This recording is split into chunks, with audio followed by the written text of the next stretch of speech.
That god-awful ear-piercing music you're listening to right now is the title track from Championship Bowling on the Nintendo Entertainment System. And trust me, the music in this game does not get any better, and neither really does the gameplay. This is a game that I am very not impressed with.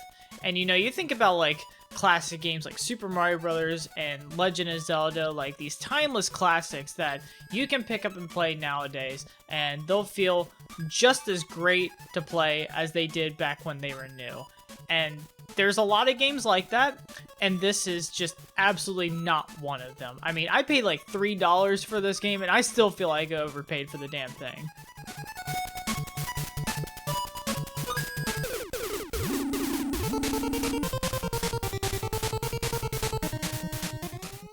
Now let's give the game some credit where credit is due. This game was released in 1989 by Romstar Incorporated, and on its face, it looks like a pretty promising bowling game, honestly. There's a lot of options to choose from, at least for the time. It seems like a lot of options to choose from. For one thing, it's 4-player compatible, which for games of this vintage is just really nice to have regardless. But even like with bowling, you could probably have like 8 players on NES because they only really need 1 controller.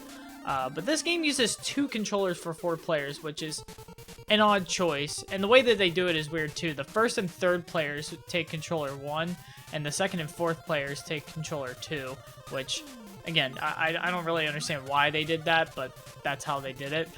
But still, 4 players, still pretty nice to have, especially in the day of local multiplayer still being the thing before online and everything. You also have 4 characters to choose from, all with different attributes. We'll get into that in a little bit, but that's a pretty nice feature, having different characters with different strengths. You could choose a character that plays to your own strengths, how you would actually bowl in real life, and that's pretty neat. There's 5 different weights of bowling balls, which for the time is a really big feature to have in a game. The weight of a bowling ball makes so much of a difference in the actual game of bowling that having this implemented into an NES game is quite advanced, really, for what it is. Because, like I said earlier, this is a complex game. Bowling has many factors to it and so many different physics quirks to it that makes it really hard to make a proper bowling game, especially in this era. So having different weights makes it seem like a very complex game, a very well flourished game, and that's really cool. But unfortunately, you start to play it and you realize that absolutely none of that matters.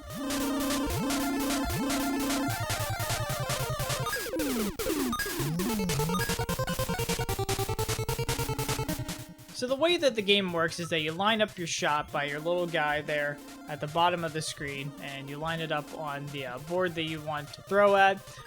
You hit the A button, and then you're able to adjust the curve of the ball, and then you hit A again, and then you're able to adjust the power of the ball, and then you send the ball down the lane. It's pretty straightforward. Pretty much every bowling game that doesn't require motion controls has a version of this sort of control scheme.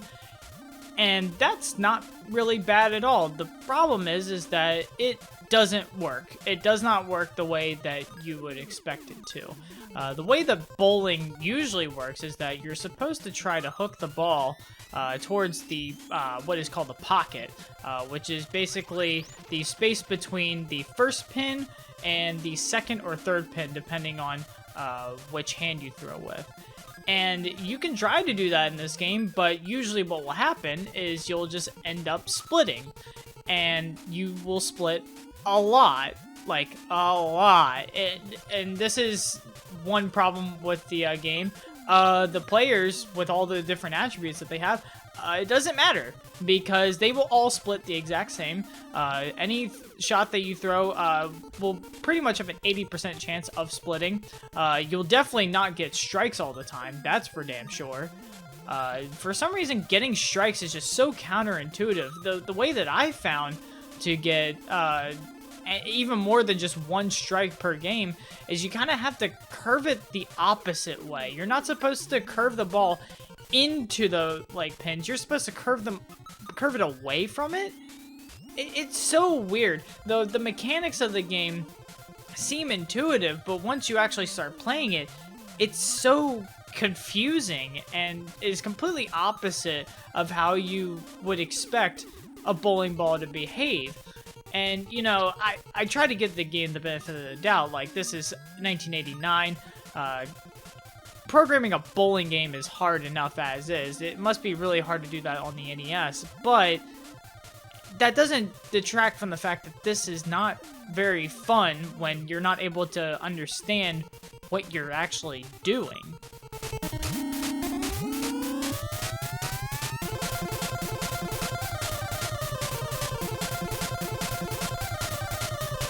And I think a lot of the issue is the perspective that the game is in. The camera, as it were, is basically pointing down at an angle, looking behind your player and down onto the lane. So the lane in front of you appears wider than the lane down at the end where all the pins are. So lining up your shot looks really weird. And because of the limited resolution of the NES, the ball doesn't travel down the lane like you would expect. There's not enough resolution to show the ball smoothly going down the lane and moving across the boards. And so you'll see the ball just like curve like really sharply at the very end of the lane. Like the lane is oiled all the way down to the last row of the pins. And of course, that is definitely not how they do it in real life. But again, you're not really supposed to expect this to be a realistic game. I mean, given the time period, the technology and know-how of programming a good bowling game was definitely not perfected yet, and still really isn't to this day. So you can't really expect it to be perfect, but also you would at least expect it to work somewhat good, and it just doesn't at all.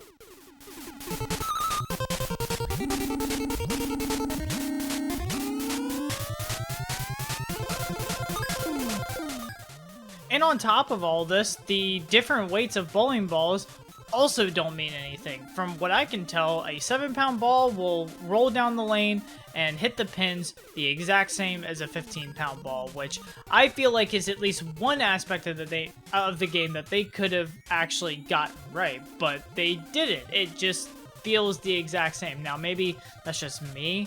Maybe it is actually a little bit different. Maybe there is some strategy with that, but from the gameplay that I've had, I can't see a difference between any of the 5 weights. And all of this just culminates into a game that just makes no sense to me. They give you so many options. They give so much promise in this game, and it just delivers on none of it. And it's not a hard thing to ask for in this era of Nintendo games. I mean, by 1989, I mean, you had really awesome games on the system that delivered with a lot of fun, and a lot of sports titles were like that as well. Even the ones from Nintendo all the way back in like 1984 were fun to play at least. But this just does not hit the mark. And, you know, again, giving it the benefit of the doubt, it is a bowling game. It is hard to make, but I feel like that they could have done a whole lot better with this. And I think that anybody nowadays could do a lot better finding a bowling game that works for them. Now, I don't know much about other bowling games on the NES. I'm sure there are a couple more. But as far as all the bowling games that I've ever played in my life, this is definitely far down the list.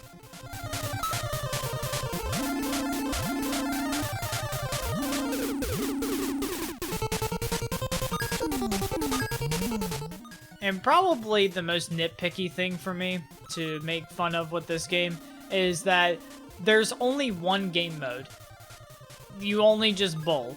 There's no tournament mode. There's nothing of that sort. I mean, I guess you could consider multiplayer a different mode, but the gameplay will be pretty much the exact same. And this game is called Championship Bowling. What fucking championship is there if there isn't a championship to be had? Like, I don't understand. Like, for a game that is this basic, I feel like that they could have easily put in a tournament mode or something like that, where you're actually going up a ladder and like getting like to like the finals and stuff like that, like an actual bowling competition. I feel like that there was enough room on the cartridge, aside from the shitty fucking music that they put in, that they could have put in a little more into this game to at least make it worth your while. But no, it's just one game and that's it. And it's a game that just doesn't function very well. So I don't really see where this game appeals to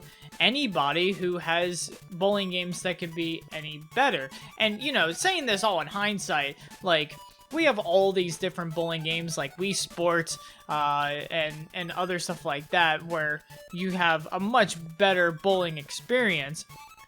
So you don't really have any reason to revisit this game, but like I'm even like thinking from like the time period, like unless you were somebody who had absolutely nothing else to play, I don't see what you could get out of this game.